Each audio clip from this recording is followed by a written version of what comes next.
ברוכים הבאים להדיון, המרחב שלנו לניתוח ונקודות מבט מרובות על המקורות.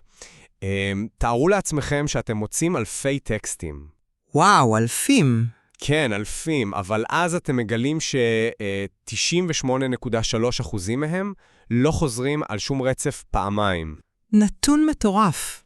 לגמרי, וכמעט 70% מכל המספרים הכתובים בהם הם פשוט הספרה 2.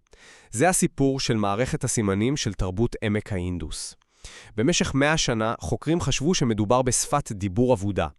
אבל לפי הצעת המחקר של בוריס קריגר, כנראה חיפשנו לגמרי במקום הלא נכון. נכון, והמחקר של קריגר באמת מאלץ אותנו לזנוח את הרעיון של שפה מדוברת. השאלה המרתקת עכשיו היא מה באמת עומד מולנו. האם מדובר, כמו שאתה טוען, באיזשהו קוד אדמיניסטרטיבי טהור ונוקשה? כן, בדיוק.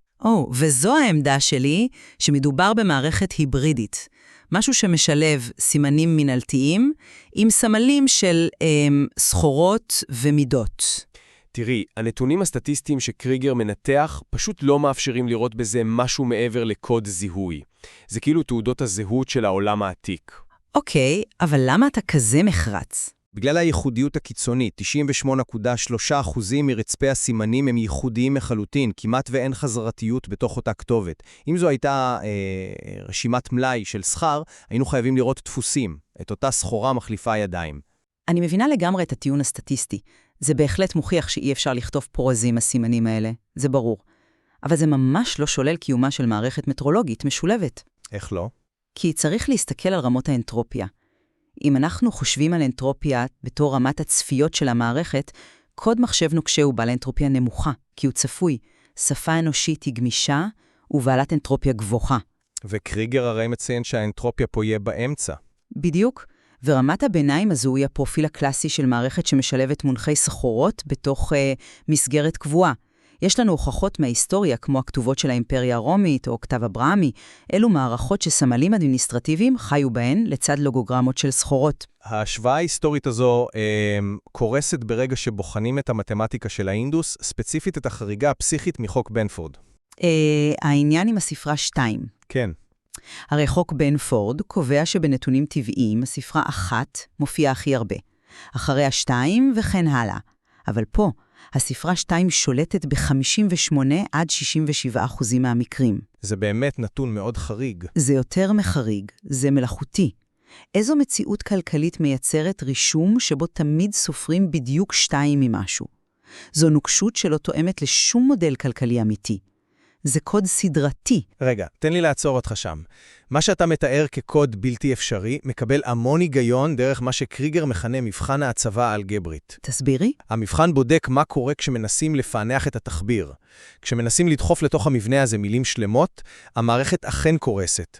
אבל אם מניחים שיש מעין משבצות ריקות שנועדו ספציפית למונחי סחרות, המבנה נשאר יציב. גם אם אנחנו לא יודעים מה אומר כל סמל. לגמרי. העובדה שהסמל יושב בצורה עקבית במשבצת המטריאולוגית מראה שזו מערכת שימושית. היא פשוט נועדה לתעד סוגים שונים של סחרות בתבנית קבועה. אוקיי, אז אם התבנית הזו נועדה לתעד עסקאות מגוונות, איך תסבירי את התגלית של החותמות הכמעט זהות?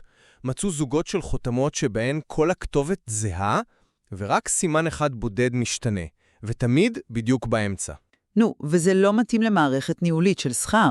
זה המנגנון המדויק של מספרי רכב, קידומת קבועה לאזור וספרה פנימית שמשתנה מאדם לאדם. סוחרי האינדוס היו צריכים מזהים ייחודיים שפועלים כחותמת אישור, לא רישום מדוקדק של שקי חיטה. אבל האנלוגיה הזו של מספרי הרכב היא ההסבר המושלם למערכת ההיברידית שאני מתארת. איך בדיוק? הקידומת קבועה לאדמיניסטרציה, נכון? נניח המחוז המאשר. אבל אותו סימן בודד שמשתנה באמצע, זה בדיוק המקום שבו מוטמעת הלוגוגרמה המטרולוגית. זה הסימן שמבדיל בין העברה של בדים לעברה של שעורה. אז את טוענת שהמשתנה הוא הסחורה עצמה. בדיוק. אי אפשר לקחת מבנה כל כך מורכב שמשאיר מקום למשתנים ולרדד אותו לרצף שרירותי, נטול משמעות כלכלית. אני עדיין חושב שהנוקשות הסטטיסטית פשוט לא משאירה מקום לדינמיות שנדרשת ממערכת כלכלית אמיתית. זה מצביע על קוד טכני מלאכותי. למרות זאת, יש מסקנה מרכזית אחת של קריגר ששנינו חייבים להסכים עליה. שהכלים הסטטיסטיים הגיעו לקצה היכולת שלהם. בהחלט. כל עוד נמשיך לספור סימנים בוואקום, אנחנו נישאר במבוי סתום. השלב הבא חייב להיות ארכיאולוגי. אנחנו חייבים להצליב את הממצאים הסטטיסטיים עם ההקשר הפיזי בשטח.